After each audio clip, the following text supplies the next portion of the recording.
देखिए, बिहार में एक मजबूत थर्ड फ्रंट बनने जा रहा है और इस थर्ड फ्रंट का निर्माण जो है एमआईएम करने जा रहा है। और ओवैसी की पार्टी एमआईएम जो है अन्य दलों से बातचीत कर रहा है और एक तीसरे मोर्चे की तैयारी चल रही है।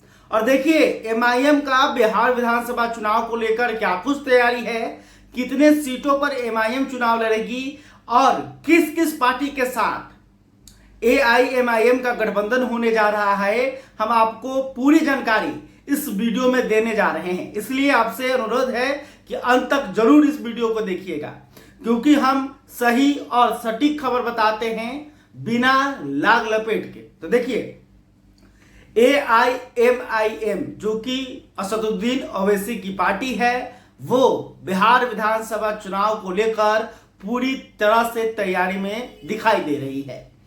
एमआईएम जो है वो 100 सीटों पर चुनाव लड़ना चाहती है। 100 सीटों पर मजबूती से तैयारी हो रही है। उम्मीदवारों को भी ढूंढा जा रहा है। कई विधानसभा क्षेत्रों में मजबूत उम्मीदवार भी मिल गए हैं। इसके अलावा 100 सीटों की जो लिस्ट है वो पार्टी के सुप्रीमो असदुद्दीन ओवैसी को भेज दी गई है। इसके अलावा देखिए, गठबंधन की बात हो रही है, तीसरे मोर्चे की बात हो रही है, लेकिन तीसरे मोर्चे से पहले एमआईएम जो है वो महागठबंधन में शामिल होना चाहती थी। इसके लिए बिहार एमआईएम के जो प्रदेश अध्यक्ष हैं अख्तरुल इमान, इन्होंने आरजेडी के सुप्रीमो लालू प्रसाद यादव को पत्र लिखा था। पत्र में इन्होंने कहा था कि वो चाहते हैं कि सेक्युलर वोटों में बिखराव न हो, इसलिए एमआईएम को बिहार महागठबंधन में शामिल किया जाए। लेकिन आरजेडी के सुप्रीमो लालू प्रसाद यादव के तरफ से इस पत्र का कोई जवाब नहीं दिया गया है। इसके बाद एमआईएम ने बिहार में यह कयावत शुरू की है, थर्ड फ्रंट जो है बनाया जाएगा और इसको लेकर कई अलग अलग पार्टियों से बातचीत चल रही है, जिसमें प्रमुख जो पार्टी हैं उनका हम नाम बता देते हैं। तो देखिए, पहला जो पार्टी है वो है बहुजन समाज पार्टी। बहुजन समाज पार्टी जो कि मायावती की पार्टी है, बीएसपी, वो एक बार फिर से बिहार में एमआईएम के साथ गठबंधन कर सकती है। इसके अलावे जो है एएसपी यानी कि आजाद समाज पार्टी जो कि चंद्रशेखर आजाद की पार्टी है, तो एएसपी के साथ भी एमआईएम की जो है बातचीत हो रही है। इसके अलावे आईपी गुप्ता जो कि पान समाज के एक नए चेहरे हैं, आईपी गुप्ता, उनकी पार्टी इंकलाब पार्टी के साथ भी अख्तरुल इमान की बातचीत चल रही है। समझिए, ये तीन जो बड़ी पार्टियां हैं वो एमआईएम के साथ आकर बिहार में तीसरे मोर्चे का निर्माण करने जा रही है। देखिए, आपको यहां पर बता देते हैं कि बिहार के 2020 के विधानसभा चुनाव में भी एमआईएम ने तीसरे मोर्चे का निर्माण किया था और इस गठबंधन में उपेंद्र कुशवाहा की जो पार्टी थी आरएलएसपी, वो शामिल थी। उपेंद्र कुशवाहा जो है मुख्यमंत्री के उम्मीदवार थे थर्ड फ्रंट के। इसके अलावे मायावती की बीएसपी पार्टी भी शामिल थी और इसके अलावे अन्य कई छोटी पार्टियां भी इस तीसरे मोर्चे में थी। और 2020 में जब तीसरे मोर्चे ने एक साथ मिलकर चुनाव लड़ा था, तब 6 उम्मीदवार इनके चुनाव जीतने में कामयाब हुए थे। 5 एमआईएम के विधायक बने, 1 बीएसपी पार्टी के विधायक बने और उपेंद्र कुशवाहा की पार्टी का खाता नहीं खुला, हालांकि उपेंद्र कुशवाहा को अच्छा खासा वोट मिला था।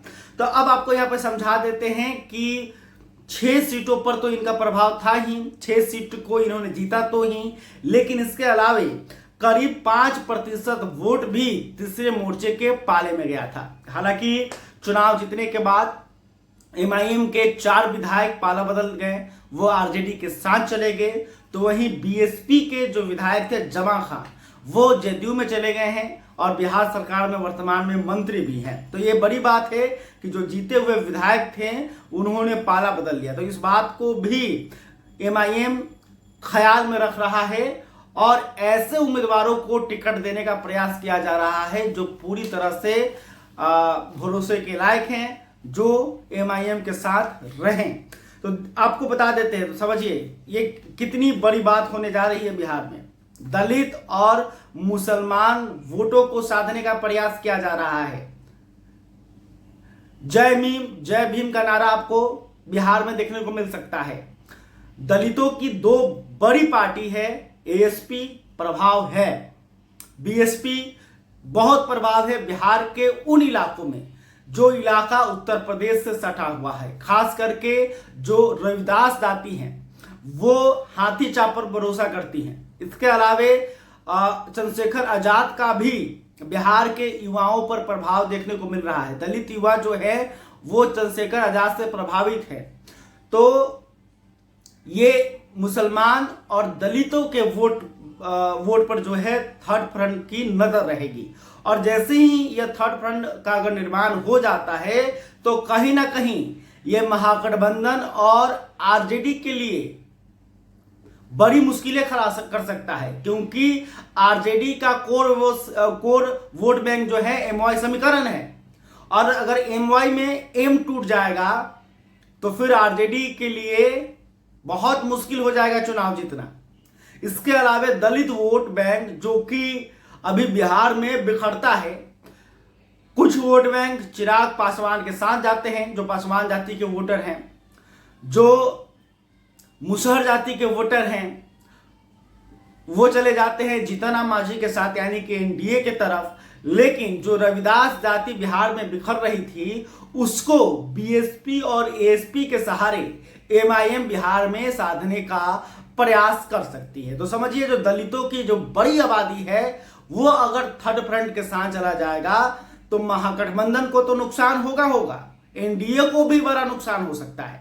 तो देखना होगा कि तीसरे मोर्चे की जो कयावत बिहार में चल रही है, एमआईएम की बातचीत बीएसपी, एएसपी और आईपी गुप्ता की पार्टी इंकलाब पार्टी के साथ हो रही है। आईपी गुप्ता बिहार के एक नए चर्चित चेहरे हैं, पांच समाज की प्रतिनिधित्व की बात करते हैं, तत्वाताती की बात करते हैं।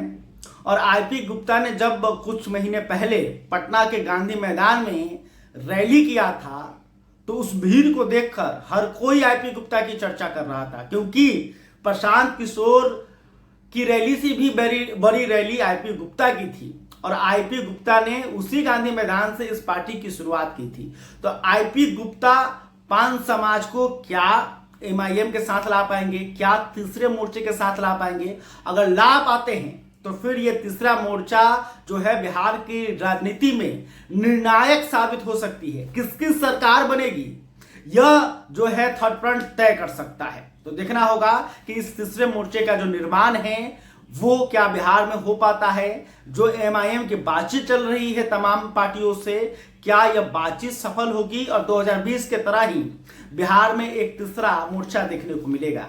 खैर, अभी तक आपने हमारे चैनल को सब्सक्राइब नहीं किया तो तुरंत कर लें। इस खबर को लेकर आप क्या सोचते हैं कमेंट करके बताइएगा। वीडियो फेसबुक पर देख रहे हैं तो हमारे पेज को भी लाइक कर लें। बहुत बहुत धन्यवाद।